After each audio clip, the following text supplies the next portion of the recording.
Just Merleau, autor del libro The Rape of the Mind, que traduciríamos como La violación de la mente, afirma que, mientras que el miedo prepara a la población para la mentira, el uso de la propaganda difunde desinformación y promueve la confusión con respecto a la fuente de las amenazas o la naturaleza de la crisis, ayudando a romper las mentes de las masas.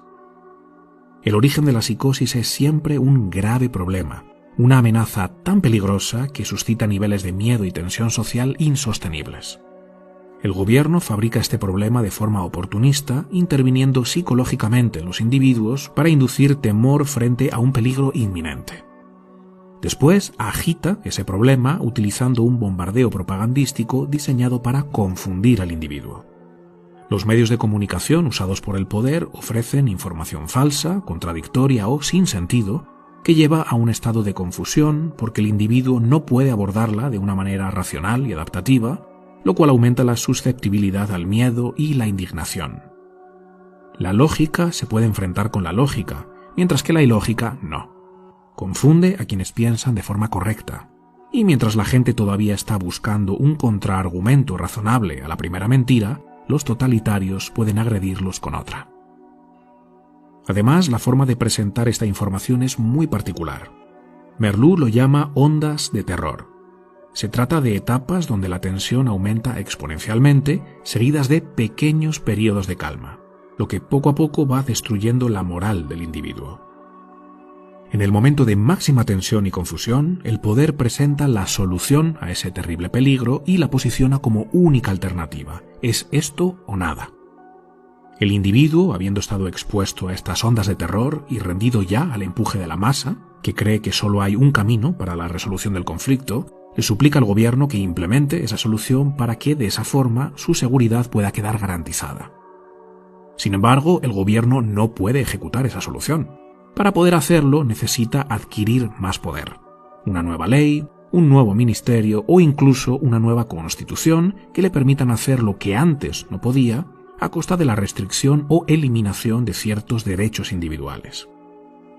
En otras condiciones, el individuo no hubiera accedido a perder su libertad y sus derechos, pero aquí el poder ya logró el beneplácito de las masas, que le ruegan que les arrebate sus derechos para acabar con esa terrible amenaza.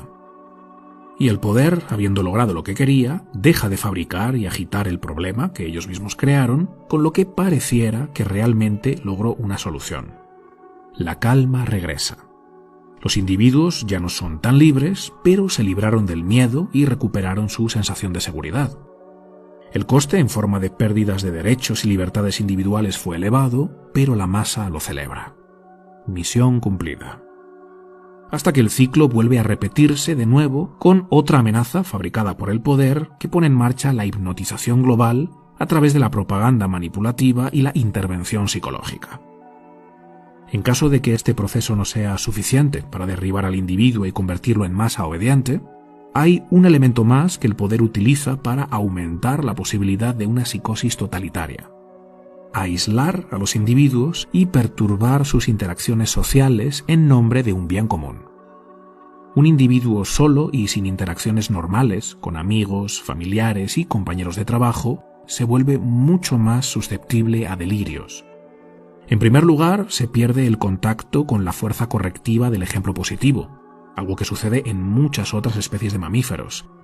Y por otro lado, los seres humanos se condicionan más fácilmente a nuevos patrones de pensamiento y comportamiento cuando se encuentran aislados.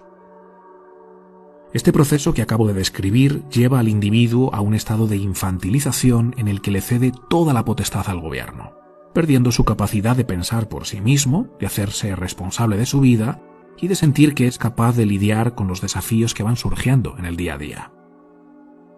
Carl Jung decía que cuando los individuos pierden su individualidad, pierden también su categoría intelectual y moral.